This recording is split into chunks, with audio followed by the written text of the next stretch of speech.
सूरह अल-कलम।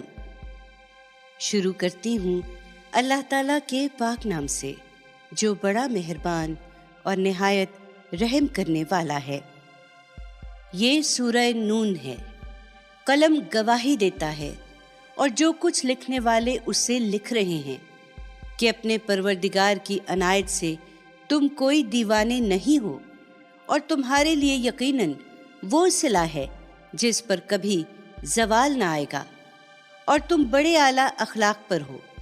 इसलिए अनकरीब तुम भी देख लोगे और वो भी देख लेंगे कि फितने में पड़ा हुआ तुम में से किस गिरोह के साथ है।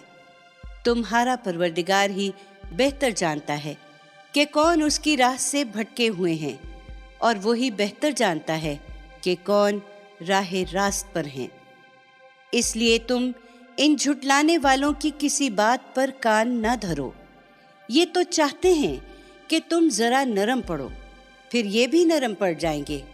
हरगिज कान न धरो किसी ऐसे शख्स की बात पर जो बहुत कस्में खाने वाला हो, बेवकत है, इशाराबाज है, चुगली लिए फिरता है, भलाई से रोकता है, हद से बढ़ जाने वाला है, हक मारता है, पत्थर दिल है, और इस पर मजीद ये कि बेअसल भी है। ये इस बिना पर है कि उसके पास बहुत माल है और बेटे हैं। हमारी आयतें उसे सुनाएं तो कहता है ये तो अगलों के अफसाने हैं। समझता है कि वो बड़ी नाक वाला है, उसकी ये सूंड हम अनकरीब दाग देंगे। हमने उनको उसी तरह इम्तिहान में डाला है जिस तरह बाग वालों को इम्तिहान में डाला था, जब उन्होंने कसम खाई कि वो अपने बाग के फल सुबह सवेरे लाजिमन तोड़ लेंगे और किसी गरीब और मिस्कीन के लिए कुछ भी न छोड़ेंगे। फिर वो सोए पड़े थे कि तुम्हारे परवरदिगार की तरफ से गर्दिश का एक झोंका आया, और उनका वो लहलहाता हुआ बाग इस तरह होकर रह गया जैसे कटी हुई फसल हो। चुनांचे सुबह हुई तो एक दूसरे को पुकारने लगे कि फल तोड़ते हैं, तो चलो सवेरे अपने खेत पर पहुंचो। फिर चल पड़े और आपस में चुपके चुपके कहते थे कि देखना, आज कोई मिस्कीन तुम्हारे पास बाग में आने न पाए। वो बड़े जोश में निकले, इस ख्याल में कि सब उनकी दस्तरस में है, मगर जब बाग को देखा तो बोले, हम जरूर रास्ता भूल गए। नहीं, बल्कि महरूम होकर रह गए। उनमें जो सबसे बेहतर आदमी था, उसने कहा, मैंने तुमसे कहा न था कि तुम अपने परवरदिगार की तस्बीह क्यों नहीं करते। वो पुकार उठे कि पाक है हमारा परवरदिगार, बेशक हम ही जालिम थे। फिर वो आपस में एक दूसरे को मलामत करने लगे, बोले, हाय हमारी बदबख्ती, हम ही सरकशी में मुब्तला रहे। बईद नहीं कि हमारा रब इसकी जगह इससे बेहतर बाग हमें अता कर दे। हम अपने रब ही की तरफ लौटते हैं। लोगों, इस तरह आएगा अज़ाब, और आखिरत का अज़ाब तो इससे कहीं बढ़कर है। काश ये लोग उसको जानते। उनके लिए जो इस अज़ाब से डरने वाले हैं, उनके परवरदिगार के पास अलबत्ता राहत के बाग हैं।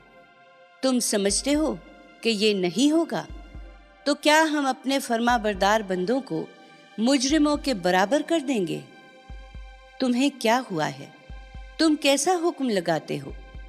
क्या तुम्हारे पास कोई किताब है जिसमें तुम पढ़ते हो कि वहां तुम्हारे लिए वही कुछ है जो तुम पसंद करोगे? क्या तुम्हारे लिए हम पर कोई कस्में हैं जो कयामत तक चली जाएंगी कि तुम्हारे लिए वही कुछ है जो तुम हुक्म लगाओगे? इनसे पूछो, इनमें से कौन इसका जिम्मा लेता है? क्या इनके ठहराए हुए कोई शरीक हैं जो इसका जिम्मा लेंगे? तो लाएं अपने उन शरीकों को, अगर ये सच्चे हैं।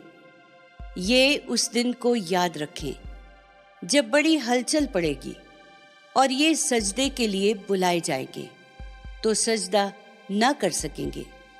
इनकी आंखें झुकी होंगी, इन पर जिल्लत छा रही होगी। ये जालिम ان کی کمر تختہ ہو گئی۔ یہ اس وقت بھی سجدے کے لیے بلائے جاتے تھے جب یہ بھلے چنگے تھے۔ سو اب مجھے اور ان کو جو اس کلام کو جھٹلا رہے ہیں چھوڑ دو۔ ہم ان کو وہاں سے بتدریج تباہی کی طرف لا رہے ہیں جہاں سے یہ نہیں جانتے، اور میں ان کو ڈھیل دے رہا ہوں کہ اپنا زور لگا لیں، اس لیے کہ میری تدبیر بڑی محکم ہے۔ یہ سنتے کیوں نہیں؟ کیا تم ان سے کوئی معاوضہ چاہتے ہو کہ یہ اس کے تاوان سے دبے جاتے ہیں؟ یا ان کے پاس غیب کا علم ہے کہ آخرت میں بھی یہی سرخرو ہوں گے اور یہ اس کو لکھ رہے ہیں؟ نہیں، کچھ نہیں۔ اس لیے اے پیغمبر، تم اپنے پروردگار کے حکم کے انتظار میں صبر کیے رہو، اور اپنی قوم کے معاملے میں مچھلی والے یونس کی طرح نہ ہو جاؤ، جب اس نے مچھلی کے پیٹ میں پکارا اور وہ غم سے بھرا ہوا تھا۔ اس وقت اگر اس کے پروردگار کی عنایت اس کے شامل حال نہ ہو جاتی تو اپنی اس عجلت کے نتیجے میں مذموم ہو کر وہ اسی چٹیل میدان میں پڑا رہتا جہاں مچھلی نے اسے اگل دیا تھا۔ لیکن وہ پلٹا تو اس کے پروردگار نے اثر نو اس کو برگزیدہ کیا اور اس کو اپنے صالح بندوں میں شامل کر لیا۔ اس لیے صبر کیے رہو۔